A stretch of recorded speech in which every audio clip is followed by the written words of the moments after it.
Selamat malam-malam pemirsa. Jumpa lagi sama Koko Advent Setiawan. Banyak yang request makan martabak tapi rasanya diganti, jangan keju susu. Nah, kali ini aku beli martabak, namanya martabak Pecenongan 78. Ini boxnya nih ya.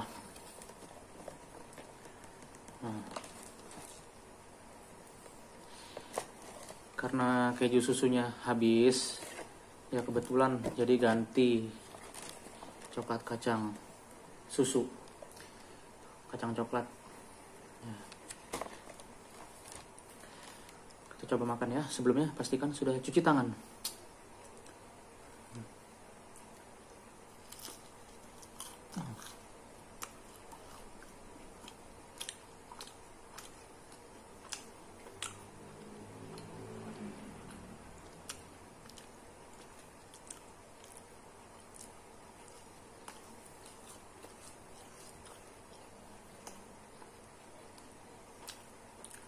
Enak sih, enak. Biasa aku kan makan favoritnya keju susu. Ini kacang coklat, ini enak juga.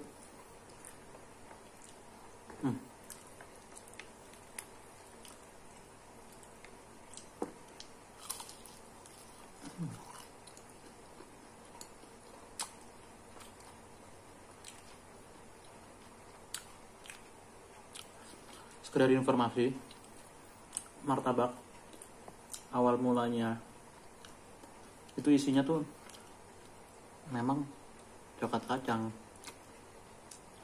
Pertama kalinya martabak itu rasanya tuh kacang coklat atau coklat kacang. Kalau semua udah pasti pakai susu ya, mau rasa keju, rasa apa semua pasti pakai susu. Durian pun juga pakai susu, bisa request tanpa susu bisa. Nah, awal mulanya tuh martabak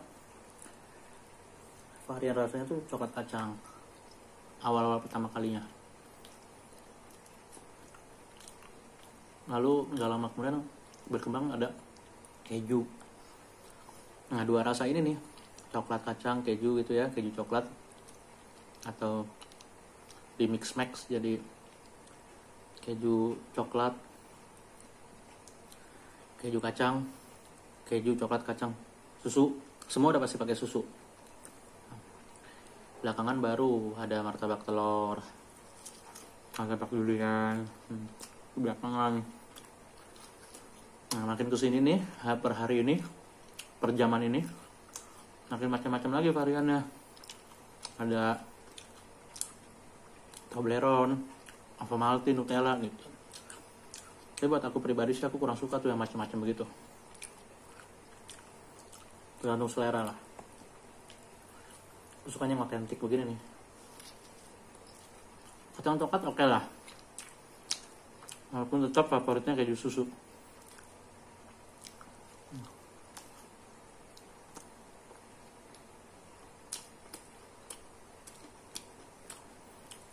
Rasanya sih rasa Pecenongan nih. Harganya juga harga ya, mungkin kalau di Pecenongan lebih mahal lagi kali ya. Tapi ini untuk ukuran jembatan besi mahal juga ini. Yang coklat kacangnya aja 55.000.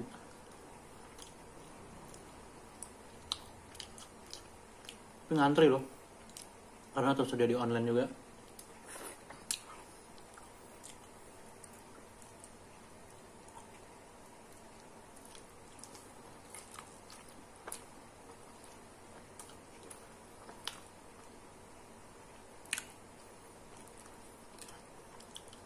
Lagi-lagi manisnya nggak bikin enak.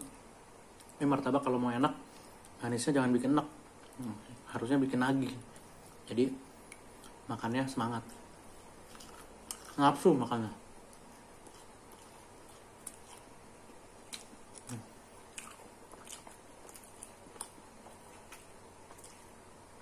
Coklat kacang.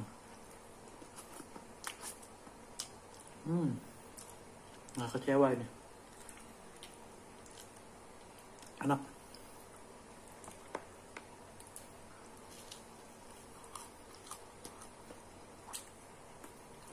Namanya martabak Pecenongan 78.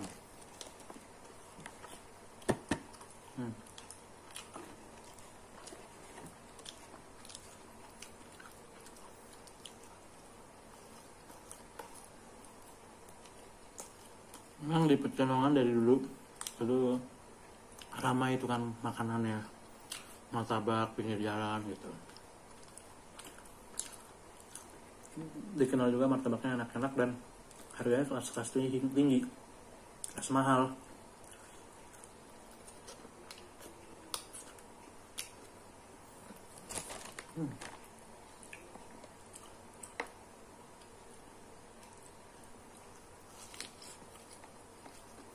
Kalau zaman dulu, yang saya bilang tadi, asal-muasal martabak hanya ada rasa coklat kacang, keju, itu jaraknya nggak lama tuh dari coklat kacang ke keju, tidak lama. Boleh dibilang berbarengan lah. Itu masaknya juga pakai arang. Ini biar teman-teman tahu, itu masaknya itu pakai arang. Ya masaknya. Bikinnya, kalau saya pakai kompor gas kan. Berkembang jadi bisa kompor listrik juga lebih aman.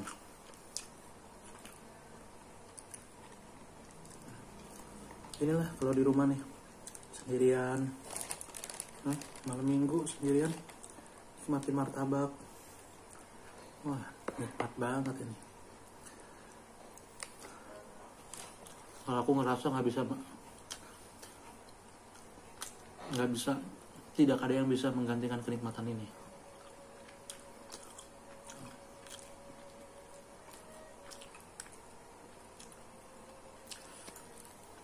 Oke pemirsa, saya mau lanjutin dulu habisin martabaknya. Jadi buat teman-teman yang mau langsung beli aja. Ini aku beli dekat rumah di Jembatan Besi, Tambora, Jakarta Barat. Ini franchise kok, banyak cabang-cabangnya di Jakarta. Khususnya pusatnya mungkin di Pecenongan. Tertulis sejak 1960. Ini teman-teman cross check sendiri ya.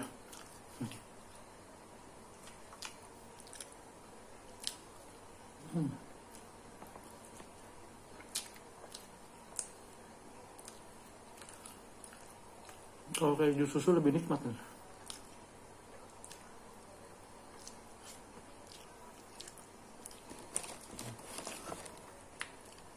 Belum habis.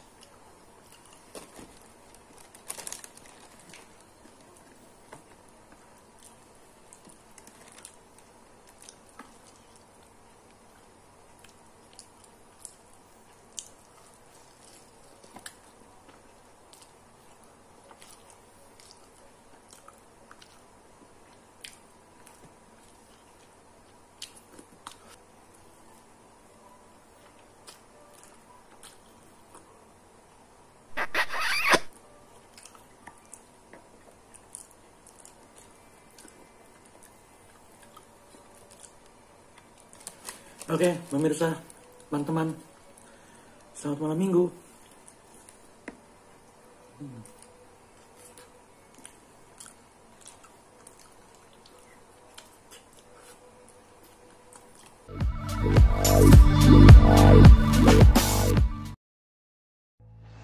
Sejak zaman dahulu, Kepulauan Nusantara jadi tempat persilangan kebudayaan dunia.